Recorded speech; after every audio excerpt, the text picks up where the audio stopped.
Ein Knie geht einsam um die Welt. Es ist ein Knie, sonst nichts.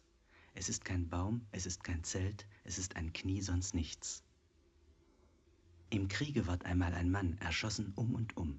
Sein Knie allein blieb unverletzt, als wär's ein Heiligtum. Seitdem. Ein Knie geht einsam um die Welt, es ist ein Knie, sonst nichts. Es ist kein Baum, es ist kein Zelt, es ist ein Knie, sonst nichts.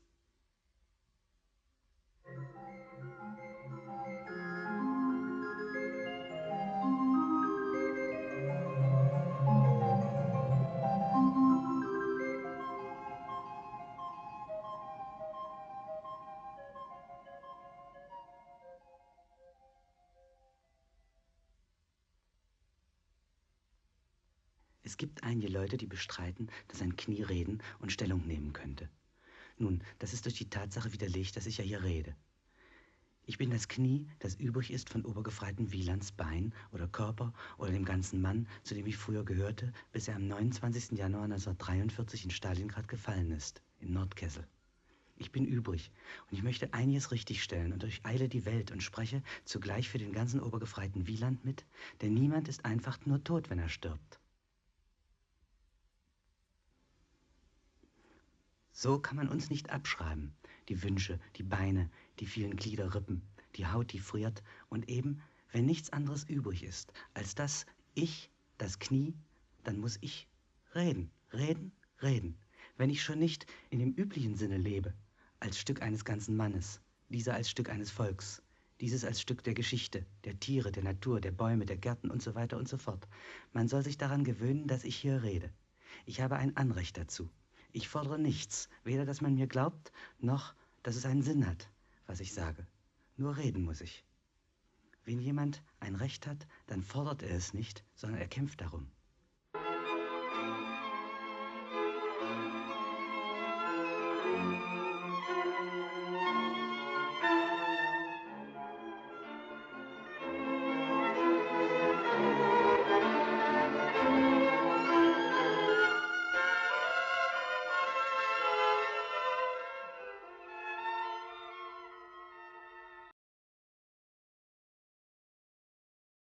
It is equally ideological to assume that individuals could determine history.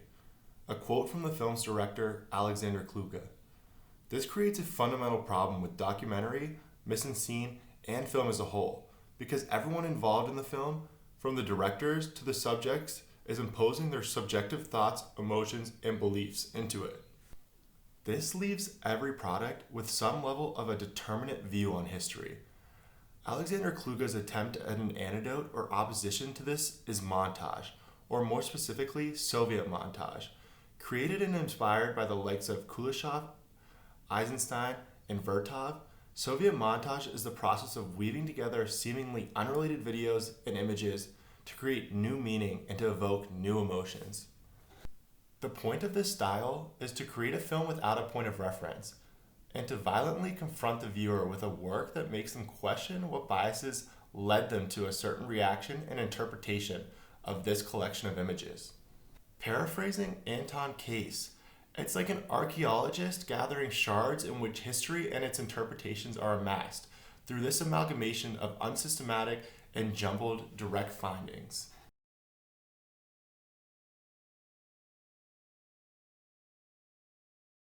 Through Patriot, Kluge is attempting to confront the audience about their biases of World War I and Nazi-era Germans.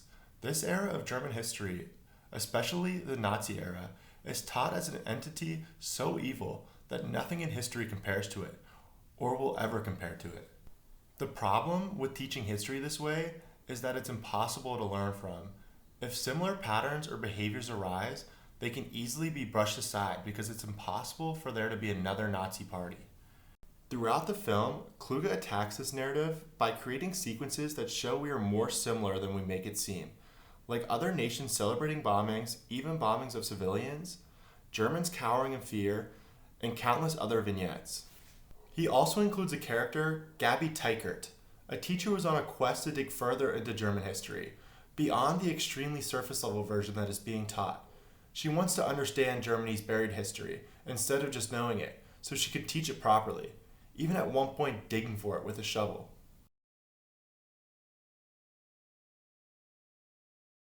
With this knowledge, we can attempt to decipher what the vignette of the knee is trying to portray. However, it is important to remember that because this style relies so heavily on personal biases, interpretations can and are supposed to vary wildly.